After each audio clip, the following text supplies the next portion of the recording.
Toute ta vie, on t'a répété les mêmes règles au sujet de l'argent. Travaille dur, épargne et évite les dettes. 3 principes qu'on te vend comme universels, mais qui en fait enferment la majorité des gens dans une dépendance financière. Dans cette vidéo, je vais te montrer pourquoi ces règles sont fausses, comment fonctionne réellement l'argent et surtout comment sortir de ce piège. Première règle qu'on t'a apprise, fais des économies. Le placement favori des Français, c'est le livret A. Placer de l'argent sur ton livret A, ça te fait perdre de l'argent. Le livret A, c'est censé protéger ton épargne contre l'inflation. C'est rarement le cas. Pendant ce temps-là, l'action LVMH est passée de 150 € à 1000 € en moins de 10 ans, ce qui représente une évolution de plus de 570%. Deuxième point, travaille plus pour gagner plus. Elle est belle l'histoire, mais travailler plus, ça veut dire donner plus de temps à ton travail. Le problème, c'est que si tu échanges du temps contre de l'argent, tu vas forcément atteindre un plafond de verre à un moment donné parce qu'il n'y a que 24 heures dans une journée.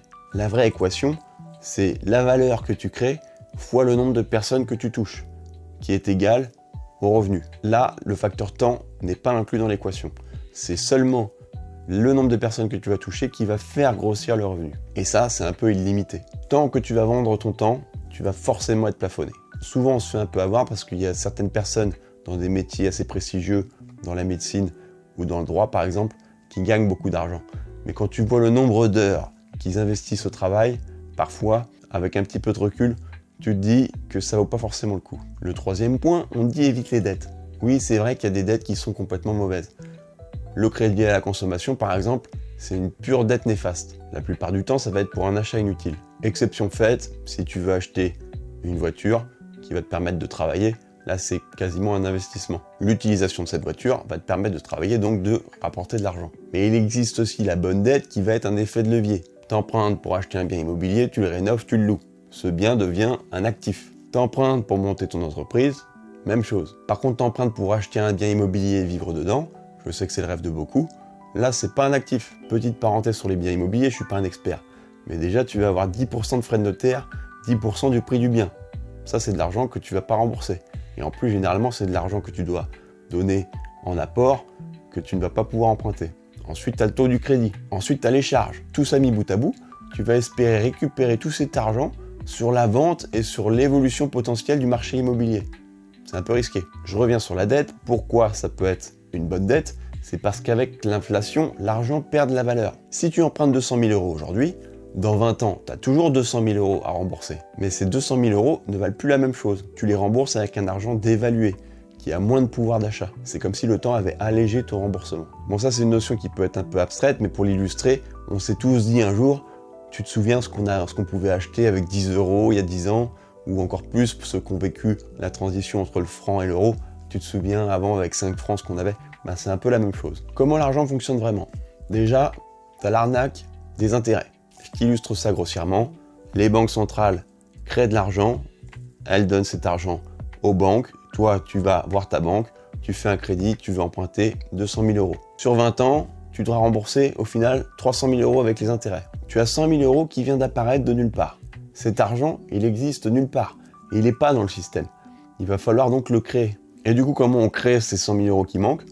Via d'autres dettes. C'est pour ça que la dette mondiale, elle ne sera jamais remboursée. Elle ne peut que grossir. Parce que les intérêts demandent toujours plus de monnaie que le montant de monnaie qui circule vraiment. Alors ça n'a pas toujours été comme ça. Avant 1971, la monnaie était adossée à l'or. Tu ne pouvais pas créer 1 $ de monnaie sans avoir l'équivalent en or en réserve. En 1971, Nixon a mis fin à ce système. Les banques peuvent désormais créer de l'argent simplement sur la base de crédit. 90% de la monnaie actuelle, elle vient de la dette. Je t'illustre ça avec un exemple un peu plus moderne. L'USDT de Tether, c'est une crypto-monnaie stable qui vaut à peu près 1 $. Pour que cette USDT vaille toujours 1 $, l'entreprise doit, pour chaque USDT qu'elle émet, avoir l'équivalent en actifs. Alors je ne sais pas si l'entreprise est parfaitement auditée à ce niveau-là, mais en tout cas, ce qui fait que l'USDT reste toujours aux alentours de 1 $, c'est parce que la confiance est mise sur le fait qu'il possède en réserve des vrais actifs réels.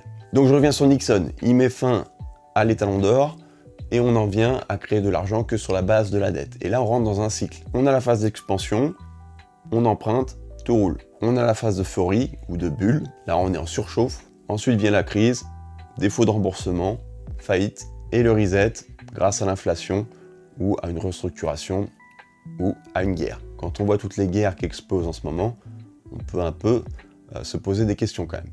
Tu prends la dette française, plus de 3300 milliards d'euros. La dette mondiale, c'est plus de 340 000 milliards d'euros. Depuis la fin de l'étalon d'or, le dollar, il a perdu 96% de sa valeur en or. Donc en conclusion, ton argent, il perd de la valeur chaque jour. Si tu le laisses dormir, tu t'appauvris. Alors comment on fait pour naviguer dans ce système-là? Déjà, ta priorité, c'est de générer du cash avec un système scalable, où tu vas pas échanger ton temps contre de l'argent. L'objectif dans un premier temps, c'est pas de gagner plus, mais de gagner mieux. Pour construire ça, tu te bases sur ce que tu aimes faire d'abord, ensuite sur ce que tu sais faire, et ensuite sur ce que le marché paye. Tu te fixes un objectif. Le premier, c'est de battre l'inflation, 3 à 4% par an. Ensuite, tu utilises l'effet de levier de la dette, la bonne dette, pour financer des projets ou des investissements immobiliers qui vont te rapporter du cash. L'objectif final va être de construire des revenus qui ne sont pas liés à ton temps. Ça peut être l'immobilier, mais ça peut être également des revenus passifs ou des business en ligne.